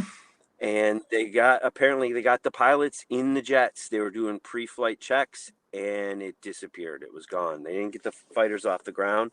And whatever it was that was flying around the bridge was never explained. So that's the most well-documented story of a UFO in the area. And literally, most of the island, you see the bridge. If you're anywhere on the west side or south side of Mackinac Island, if you look to your right, you see the bridge. It's pretty big. You can't miss it. And no, you're like 8 miles away, 7 miles away on the island from the bridge. Yes. Over the water, but yeah, it's because you have to take a ferry in, right? Yep. Like you cannot drive up to the island. You have to take a ferry. Nope. Yes. No. Okay. But so there's that UFO. There's also been stories of there's an island right across from Mackinac called Round Island. It's part of a state park. There's nobody living on it. You can camp there, but most people don't camp there. It's very rare someone camps on there. They have a famous lighthouse called Round Island Lighthouse, and it's in a lot of Mackinac things because literally it's like right there in the water off the shore of Mackinac. So I've heard this from several people where they say they've seen lights flying on and off the island, like going straight up into the sky, coming down to the island. I've heard that story from 2 or 3 people. And then there is a video out there somewhere, which I've not been able to see, but I've heard people, they've talked to me about the people who've seen it. And the girl who apparently has the video, if she's listening, get it to me. I don't know if she's listening. She's in Europe right now. That's what her friend told me. I don't personally know her. I know her friend. Her friend saw the video and said, you got to see this video. Well, but she's in Europe. And I'm just like, can you get it? She probably forgot. And I never got the video, but she was eating dinner at one of the restaurants on the island, the Carriage House restaurant. It's in one of the hotels on the water. And they saw a craft hovering over Round Island. She pulled out her phone and recorded it. Wow. She has a record. Now, this is what her friend told me is in the recording. Whatever it is, it's not very big, but it's definitely above the trees. And then it goes into the trees. And then 15 seconds later, it shoots straight up into the sky. That is crazy. That's There's crazy. nothing on that island. How big of an island is it? Forest. So is it a big island or just a small? It's pretty. No, I mean, it's very raw. It's like very, very wilderness. It's hard to hike around. There's not like trails or anything like that. It's just unkept. It's just a raw, like, state park island. The shoreline is where most people wind up. Size wise, I don't know the exact size of it, but I'm going to bring up a picture of it. Yeah, if you go on like Google Maps or anything like that, you can see Mackinac Island. You see this little island right across the water from it, and then there's a really big island next to that one. That's Bablo or Boise Blanc, depending on who you talk to, what they call it. Here's a perfect picture of it. Okay, I'll bring it up. Hold on. Hold So on. Keep talking. yeah, I'm just gonna get it up for you yep, here. it's not Bring it a up. big island, but there's no technology, no electricity except for the lighthouse. Mm, There's no structures on the island. It's literally just there we go. untouched island. Yeah, So there's the lighthouse. it's a fair So size, though. I mean, for a it's craft to not, be yeah, like I over it. said, it's not small, Yeah. but it's not huge. But the Right. craft is like, they said it was somewhere in the middle of the island. And if you're on the water, Mm-hmm. you can kind of see where it's at, Mm-hmm. but they don't Mm-hmm. know where it actually was. If you went to the island, they said it was over the trees and it was deeper, further into the island. They couldn't tell how far because from the water, the island is kind of a hump of trees in the water. So you can't tell how far it goes. But those are our UFOs. Now, if you want to get into cryptozoology, Boy, you. Yes, we do. we have that Don't too. stop now, We have Todd. that too. All right. So we have one story of a Nessie creature, but that one is not something that we usually talk about because there's Okay. only been one sighting. It was in the 70s. It wasn't even a sighting wasn't from the island, but it was in the Straits.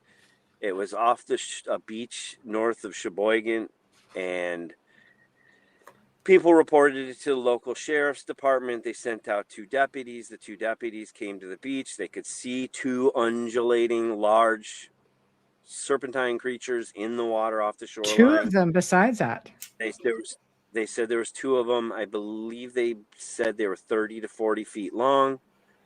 Jeez. And they ran back to the harbor to get the sheriff's boat, and they grabbed the boat. As soon as they got to the boat, they're headed out there, and they couldn't find anything in the water at all. Wow. So they don't know what it was, but they said it was alive. Whatever it was moving around like a living creature would.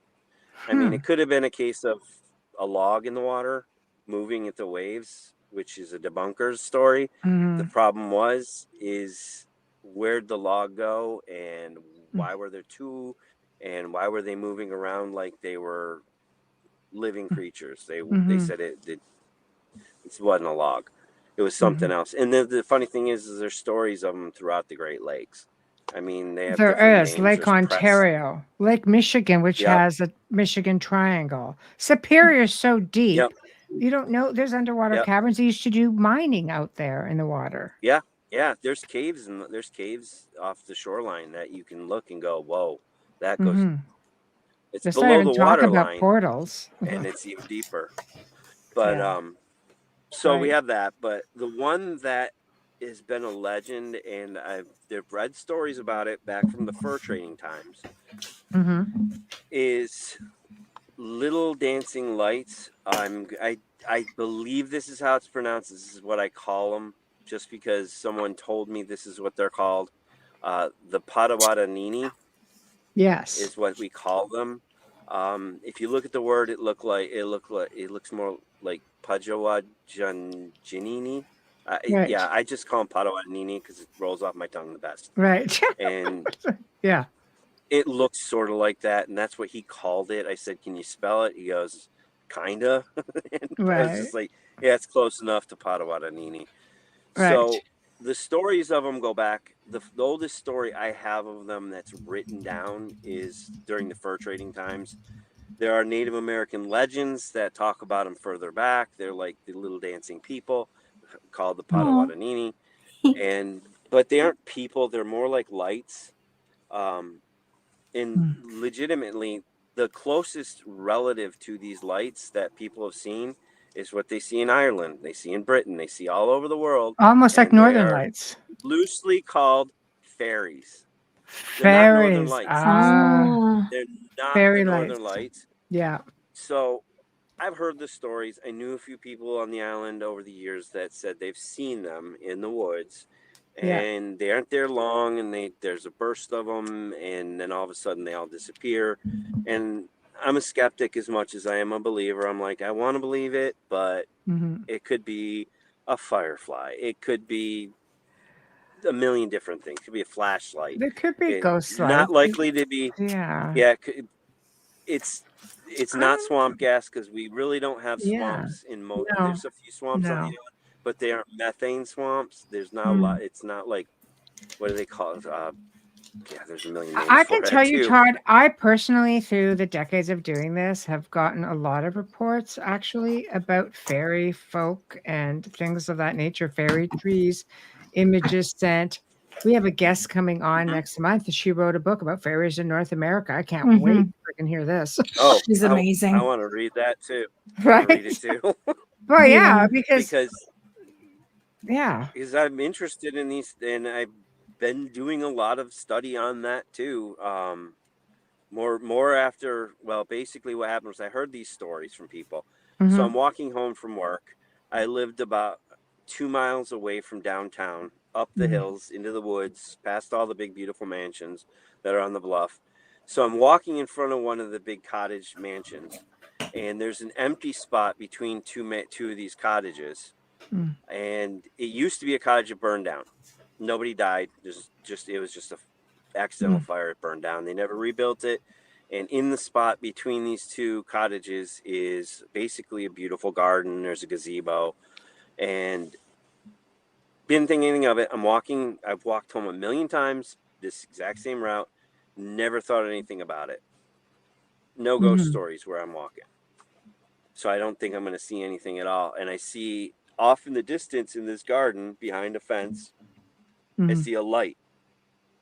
It's kind of near the gazebo area. At first I saw the light. I just glanced over. I thought it was a flashlight. I thought somebody was in their garden with a flashlight, looking for their dog. Who knows? Looking for something with a flashlight at night. So I don't think anything of it. I just keep walking. I get about 10 feet further up, and it's back. It disappeared the first time when I looked over. I didn't see it. I didn't see anybody. I just saw the flash of light. For a second, thought it was a flashlight, and it went away. It was gone when I looked over there. 10 feet walking up further, I see it again in my peripheral vision, and I turn my head, and I see this light coming at me at, like, I can't judge the speed, but I would say 70 miles an hour. It was coming so fast. I was like, I'm dead. I didn't know what was coming at me. And it's getting bigger as it gets closer because I didn't realize how far away it was. It was about the size. I know most people don't know what a medicine ball is, but I do. Yeah. It's like it's bigger than a basketball, probably about 2 times the size of a basketball, maybe a little bigger. And it was about the size of a medicine ball, roughly. And it was just this really bright yellow-white light that had nothing else to it. It was just a fuzzy mess of, like, it looked like fog. I don't even know how to explain it, but it was coming at me so fast. And I stopped. I'm just like, I don't know what to do. I froze. I panicked. Thing flew in front of me, maybe 3 or 4 feet in front of my face. And it just kept going. It went, and I'm on the bluff. Now, 15 feet to my left, I'm going up. It came from my right. 15 feet to my left is a sheer drop into the woods and rocks and bluff. And it's, I don't know, 75-foot drop. I don't even know. It's a long drop. And this thing just kept going through the air, out over the Straits of Mackinac until I couldn't see it anymore. It disappeared because it got so far away. I don't know what that would. Now, I heard the fairy stories, and it was exactly the same thing that people had told me. And I'm like, I just saw one of these things with my own 2 eyes. I get home. My roommate looks at me. He goes, "Did you see a ghost?" Because you could tell I was, like, visibly like I was, like, questioning reality. You could see it in my face. And I go, "No, man. You know the fairy lights that one of the other people we know said they saw?" He goes, "Yeah." I go, "I just saw one." He goes, "Serious?" I was like, "Yeah, I don't know what to say." I told him what happened, and I was just like, I was blown away because I was like, when you see something, I mean, I'd done with ghosts, and I kind of get that, but this was not a ghost. This was something physical. It was something fast. It was something that I'd heard about. Well, it could also be like a lot of these orb type things Or also could be they've been seen around cryptids. They've been seen around UFOs, just smaller ones that come out. Yeah, I mean, I don't know what it was, but I went in and then I did what I do. I Yeah, did the deep dive. got it. I deep dove into these things. I found stories about them, talked to people who had seen them, Hmm. and it's basically I found the stories that were coming from Europe of these, and Hmm. it's hard with fairy lore though. When it comes It to is. fairies, there's a lot of fiction. Yes. There's a lot of fiction with fairy lore. Hmm. So trying to find the real stories, you gotta read everything and Read go, anything okay, by this Morgan one's Daimler. real. Yeah. Yeah, Yeah, read yes, anything yeah. by Morgan Daimler. She researches the I crap out of actually have one everything. of the books. Good. Yep. Well, she's And coming on. Fairies of there North are America. good books about fairies out there. There's bad books about fairies out Yes. there. But so I'm reading up on these things, and I'm like, yes, this is exactly what I'm talking about. Right. Yeah. And then I'm reading all the stories about what they do, and there's Hmm. stories on the island about don't follow the fairy lights. They're mischievous, the mischievous little people. They will lead Wow. you to trouble. Don't follow the lights because Hmm. they can hurt you. Not they Hmm. don't directly hurt you. They lead you to dangerous situations, which made sense because I'd read this story of a fur trader who lived in near Mackinac City. It wasn't on the island, but they're in the Hmm. whole region. These lights are all over the place, but it was one that was a story, and it said that he was at his cabin. His cabin was somewhere near Mackinac City. It doesn't say where. Hmm. And this would have been early 1800s, Hmm. roughly, if he was fur trading, because it was really big up until about, I don't know what year it kind of died out, but Hmm. it was huge up there in the early 1800s. Hmm. So he's at his cabin. He's expecting someone's supposed to be coming to his cabin. It was night. It was getting later and later, and he was starting to worry about where they might be.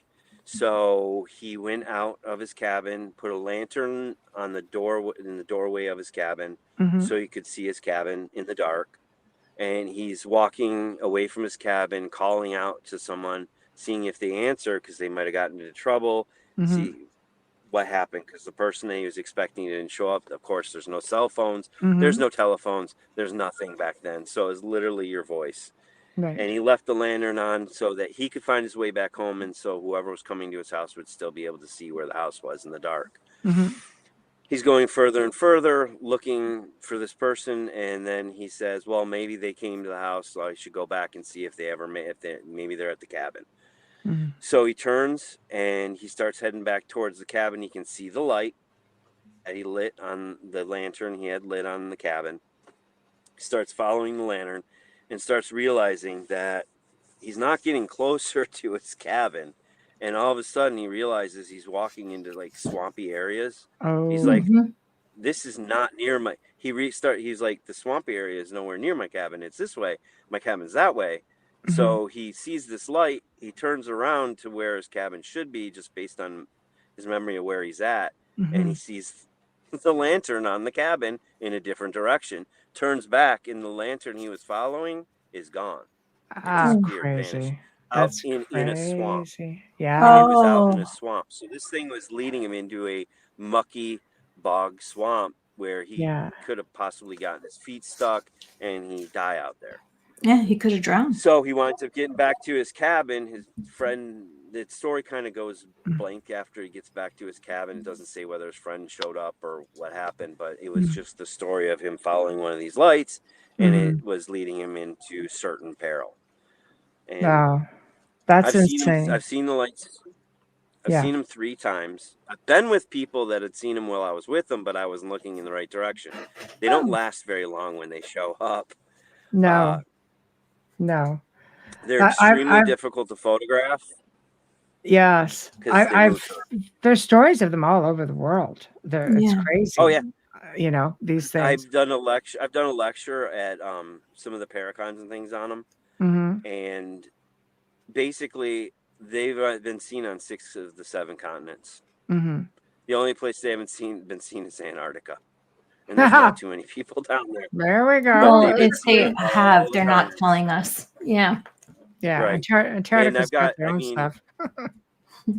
there's a Yeah. list of names that there's probably 50 different words for what they are. Mm-hmm. Sir Isaac Newton wrote about fairy lights. Mm-hmm. Did he? So, I mean, yeah, I I didn't have know to that. find the actual where he wrote about it, but it was in a book that had mentioned him talking about it and had a little bit of like paraphrasing or quotes from the story he wrote about it, but I Mhm. haven't been able to find the actual writing that what he wrote about it. Mm-hmm. Like it's Oh, his book. It was just somebody else's book that had written about what he wrote about. yeah. Cool. That's But crazy. yeah, there's a lot. They've been in recorded writings since the 1600s. So Wow. whatever they are, but Go ahead. I was gonna say, but so I saw that first time. It was me alone. I'm crazy, Todd seeing lights and he's seeing ghosts and well, whatever. Mm-hmm. The second time I saw him, I had witnesses with me, which was nice. So That's we a went on a bonus. hike. Yeah. I went on a hike with 8 people in the woods. It was just before we did. There was a convention on the island, Paranormal, small one, and I said it was the night before. Everybody who gets there early to just hang out. I'm like, they're hanging out in the lobby. I'm like, you guys want to go look for ghosts? You want to go look for fairies out in the woods? They're like, oh yeah. So they're all game. It's October. They go run and grab jackets, flashlights, whatever they need. I said, make sure you have good boots, things like that, because we're going to go off trail, probably in a few spots, and figure out where we wind up. It's hard. You can't get lost on the island because if you go in the same direction long enough, you'll hit the water. That's the beauty of an island. Beauty. So you can just go and get lost. It's Right. not, you can do that and you'll be okay. Mm-hmm. So we are walking through the woods. Someone swears they saw one in the woods, but only one person saw it. We were walking. So we wind up at the top of Arch Rock, which is this gigantic arch rock right on the shoreline. And it's a full moon out. It's beautiful. It's really windy, but it's a beautiful night. The stars up there. Mm-hmm. We're right next to an international dark sky park for stargazing. So you see everything. I mean, the Milky Way, everything. It's amazing stars up there. Mm. So everybody's out there looking at Arch Rock at night because very few tourists ever see it at night because they do not light it up. So it's lit up by the light of the moon and the light reflecting off of the lake below because you can see the lake from it. And it's just like surreal. And everyone's taking pictures of this thing. And it's just like, this is the most beautiful place in the world. I'd seen it at night. So I was just there to be kind of a guide and see if we see anything. So I wasn't out with all of them while they were taking pictures. And I was standing, there's like a big area where they park carriages during the day because they take tourists to see it on carriages. And I'm standing in, basically it's like a round parking lot. And I'm standing there and I'm listening and I'm hearing all the wind in the trees. And I'm just like thinking, gosh, I sure hope we don't have a tree fall on us tonight on the way back. Because you're hearing the clanking of all the branches. And all of a sudden I start hearing it. And this is not the fairies. This was something else. I'm hearing Native American chanting noises in wallops. And I'm just like, oh, wow. There's going to be somebody walking down the road. I'm going to see a flashlight any second. Nope. This is October. There's not a lot of people on the, not nearly as many people as peak season. And almost no one goes off into the woods in October because there's nobody there. It's not really that safe. It's scary. Yeah. It's not safe for people. It's safe from you fall, you break your leg, For sure. things like that. You get lost. You really don't know what to do. So there's not many people, if any people walking around, but I'm hearing these voices and they're definitely not, it's not English. It's not normal to hear voices like that. And I'm thinking it's someone messing around with a flashlight. I'm going to see it coming down the road because there's nowhere they could go. And it's so dark. Other than the moonlight, if you're under the trees, you can't see your hand in front of your face because the trees block all the moonlight. Because it's pretty thick forest. That's dense. But I'm not seeing anything. And I'm just sitting there staring. And one of the people that was with us knows me and has investigated with me many, many times before. She's like, you got something. You're onto something. What do you hear? What do you see? And I told her what I was hearing. And she's like, Okay, she heard a little bit of it, and then it just stopped, and the wind slowed down, so you're not hearing everything. And everybody else comes over, and they're like, What do you see? What's going on?" And I was like, "I thought I heard Native American like chants and wallop noises coming in the trees, but it could have been the trees rubbing against each other." I was trying to debunk it, but it didn't. It sounded too human for trees rubbing sound. It just sounded too human. But we're all standing there and we're just quiet, like staring at the trees into the woods where the sound was coming from. And then what pops up 50 yards away from us, maybe less? A light in the woods, right at the edge of where the cement is. And you go off into the woods and it pops up. This one was about the size of a basketball. It was that yellowy white fuzzy light. It popped up, came out of the ground, went around a tree a little bit. It was near a fire hydrant, and then just into the tree. It went into a tree stump, like a tree. Yeah.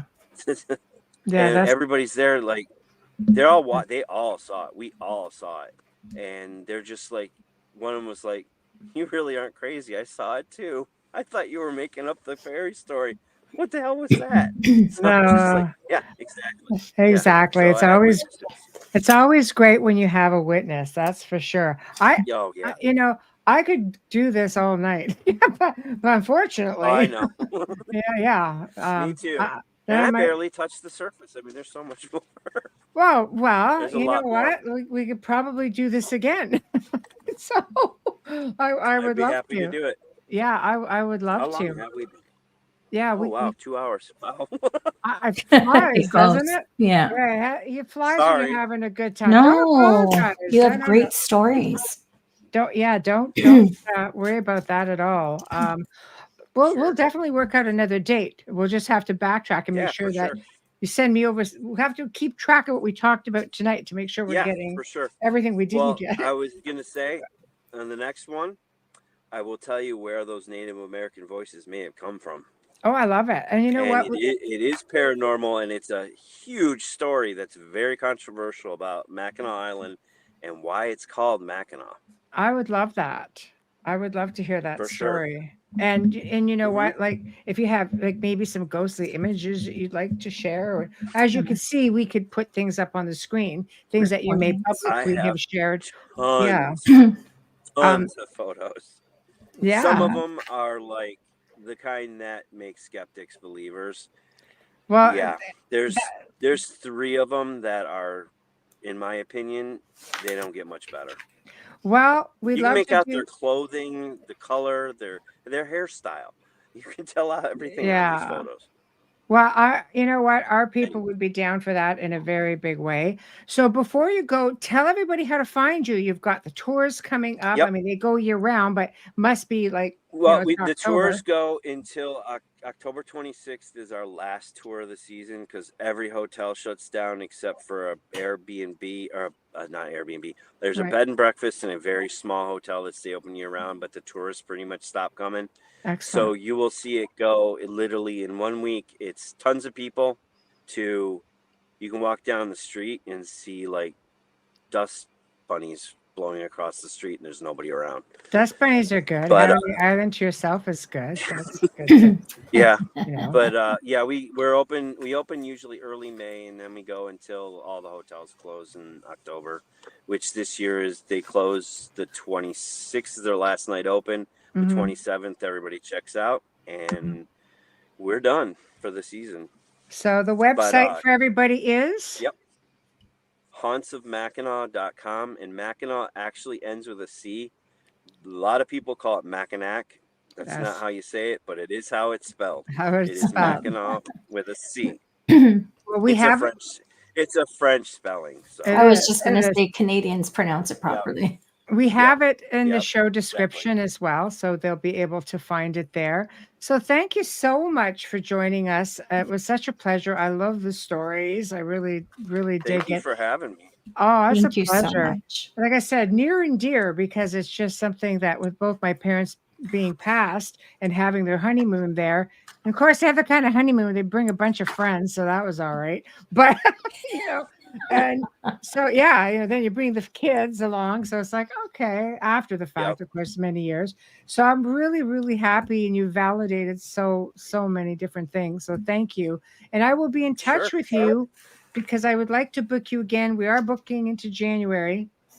But Sure. And next time I'll try and figure out why my video is not working. we'll do a test run. We'll do a test run Okay. first. Yeah. Sounds good. Okay. Thank you Okay. so Sounds much. good. Well, have a wonderful, October tour season, and I You- will be in touch. And thank you.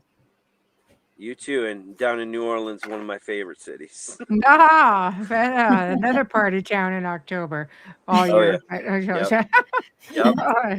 I'm sure you have a big October there too. Oh, I'm sure without a doubt. So thank you so much, Todd. You have yourself a really good weekend. Thank you. You too. Bye-bye. Take care. Bye-bye. You too. Bye-bye. Well, that was an awesome segment. A little bit rocky start going on with the tech stuff, but we got through it, and here we were. So, guys, big thank you, of course, to Todd Clements and all of his stories, and can't wait to see what he's got in store for us next time, especially show and tell. But you guys, you're awesome in the chat room. Thank you. You just make it that much more special for us and for our guests. They can see everything. But again, we'll see what he's got in store next time and do a part 2. So tomorrow, guys, remember, I'm going to be doing the pre-record, and I'm going to leave it open just on YouTube for us. So you guys want to just for our subscribers, get in there, participate. Mark Ollie will be joining us, author, UK archaeologist. He'll be discussing the mysteries of ancient Egypt, the ancient mystery schools. It's going to touch on a whole lot of stuff. Dead Sea Scrolls, Emerald Tablet, you name it, going to be there. So you might want to tune in. And for everybody else, it's going to go live. Well, not live, but the recording will go live tomorrow night, and I will hang out and chat with you as much as I can. Remember to catch it on Roku, catch the archives on Roku as well. And if you just feel like not going through all the effort, just say, Alexa, United Public Radio, The Outer Realm. Easy. Doesn't get easier than that. That's for sure. Anyway, so thank you for tuning in to The Outer Realm on United Public Radio Network, UFO Paranormal Radio Network, 105.3, 107.7 FM in New Orleans. We shall see you guys tomorrow. Good night.